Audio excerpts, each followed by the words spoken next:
बिस्मिल्लाहिर्रहमानिर्रहीम अस्सलाम वालेकुम वीवर्स। अज मैं थोड़े वास्ते लैके आई घर दी पंजीरी बनाने का तरीका बिल्कुल मावां दे स्टाइल दा। चलो आज स्टार्ट करने जल्दी जल्दी।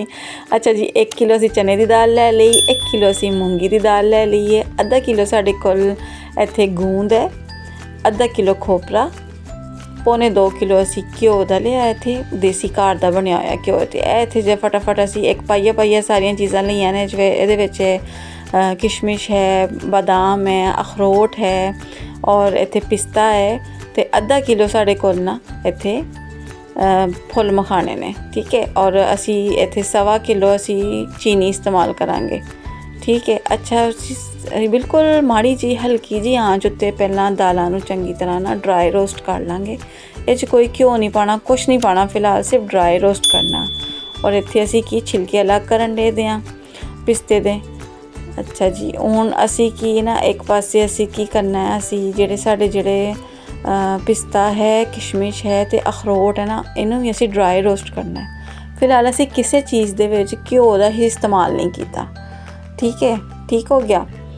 अच्छा, इनू पहला अच्छी तरह ड्राई रोस्ट कर लांगे। मेरे बच्चों ने तो बई तुहाडे सामने तुसीं वेख्या भी होएगा पिछे आ के कदी बादाम खा रहे सन, कदी अखरोट खा रहे सन। चलो खैर, बच्चों का तो यह ही रौनक होंदी है ना फिर जो मावां चीज़ां बनांदियां ने ते। अच्छा जी, फुल मखाणियां नूं भी असीं जिहड़ा ना ड्राई रोस्ट करना है। असीं किसी किस्म का घ्यो नहीं पाना। घ्यो क्यों नहीं पाना यह तुहानूं असीं अगे जाके बतावांगे लाजमी। ਇਹ ਹੁਣ ਜਿਹੜਾ ਅਸੀਂ ड्राई रोस्ट ਕੀਤੇ ਸਨ ਨਾ ਸਾਡੇ ਸਾਰੇ ਇਹ ਤਿੰਨੇ ਚੀਜ਼ਾਂ, ਇਹਨਾਂ ਨੂੰ ਅਸੀਂ ਇੱਕ ਚੌਪਰ ਦੇ ਵਿੱਚ ਨਾ ਮੋਟਾ ਚੌਪ ਕਰ ਲਾਂਗੇ। ਇਹਨੂੰ ਕੁੱਟਣਾ ਜਾਂ ਪੀਣਾ ਨਹੀਂ ਹੈ, ਇਹਨੂੰ ਸਿਰਫ ਚੌਪ ਕਰਨਾ ਜ਼ਰਾ ਮੋਟਾ ਦਰਦਰਾ ਜਿਹਾ। ਠੀਕ ਹੈ, ਹੁਣ ਜਿਹੜੀ ਦਾਲਾਂ ਅਸੀਂ ਜਿਹੜੀਆਂ ड्राई रोस्ट ਕੀਤੀਆਂ ਸਨ ਉਹਨੂੰ ਕਿਸੇ ਗ੍ਰਾਈਂਡਰ ਦੇ ਵਿੱਚ ਨਾ ਅੱਛੀ ਤਰ੍ਹਾਂ ਗ੍ਰਾਈਂਡ ਕਰ ਲਾਂਗੇ। ਜਦੋਂ ਇਹਨੂੰ ਅੱਛੀ ਤਰ੍ਹਾਂ ਗ੍ਰਾਈਂਡ ਕਰ ਲਾਂਗੇ ਨਾ, ਭਾਬੀ ਮੇਰੀ ਦੀਆਂ ਚੂੜੀਆਂ ਮਾਸ਼ਾਅੱਲਾ ਬੜੀਆਂ ਸੋਹਣੀਆਂ ਲੱਗਦੀਆਂ ਪਈਆਂ ਨੇ। अच्छा, ਅਸੀਂ ਗ੍ਰਾਈਂਡਰ ਦੇ ਵਿੱਚ ਗ੍ਰਾਈਂਡ ਕਰਕੇ ਦਾਲ ਨੂੰ ਜਿਹੜਾ ਨਾ ਦਾਲ ਨੂੰ ਅਸੀਂ ਕਿਸੇ ਛੰਨੀ ਮੋਟੀ ਛੰਨੀ ਦੀ ਮਦਦ ਨਾਲ ਨਾ ਛਾਣ ਲੈਣਾ ਅਸੀਂ। ਠੀਕ ਹੈ, ਇਹ ਲਓ ਜੀ। ਤੇ ਜਿਹੜਾ ਮੋਟੀ ਦਾਲ ਬਚੇਗੀ ਉਹਨੂੰ ਦੁਬਾਰਾ ਦਾਲ 'ਚ ਮਿਕਸ ਕਰਕੇ ਤੇ ਦੁਬਾਰਾ ਪੀ ਲਾਂਗੇ। ਇੰਜ ਇਹ ਵੇਖੋ, ਇਹ ਤਰੀਕਾ ਸਾਡਾ ਸਹੀ ਹੈ। ਇਹਨੂੰ ਹੁਣ ਦੁਬਾਰਾ ਪੀ ਲਾਂਗੇ ਵਿੱਚ ਪਾ ਕੇ ਹੋਰ ਦਾਲ। अच्छा, इन चंगी तरह पी लांगे जदों तो इनू छान लवांगे सारी दाल नूं। यही हुण असीं फुल मखाने पीण दे दें। फुल मखाणियां नूं पी लांगे चंगी तरह, नहीं जरा मोटा। हुण असीं जिहड़ा ना जिहड़ी साडी गूंद सी ना, गूंद नूं असीं ड्राई रोस्ट नहीं कीता ते असीं इहनूं उंज ही पी लिया।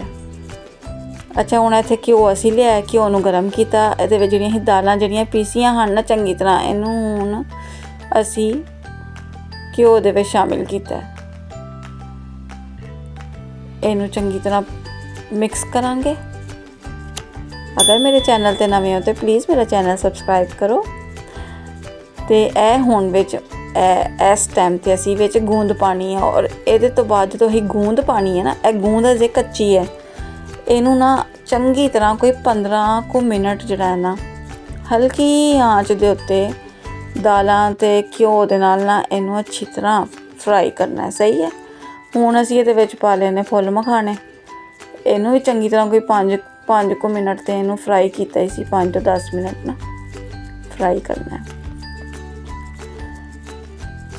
भाभी दियां मंगां, आहा। अच्छा, तो चीनी भी पीस लैनी है, वरना चीनी मोटी मूँह च आएगी ना तो ज़रा स्वाद नहीं आना। तो चीनी भी असीं ज़रा पीस लीए चंगी तरह। तो हुण चीनी भी मिक्स कर लईए असीं।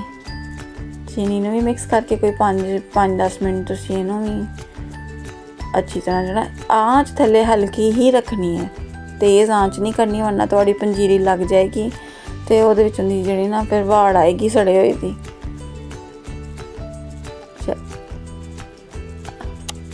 किदी माँ जिहड़ी है ना परदेस भेजदी है डब्बे भर के अपने पुत्तरां नूं, कहंदी है कि पुत्तर मेरा जिहड़ा है ना अगर सवेरे नाश्ता उठ के ना बना सके तो वह फिर पंजीरी खा ले चाह नाल, या चार भेजदी है बना के कि अगर रात नूं थक्किया होया आया है और सालन नहीं बनिया दा, हांडी नहीं बनी दी, तो वह चार नाल रोटी खा ले लेकिन भुखा ना सोए मेरा पुत्तर।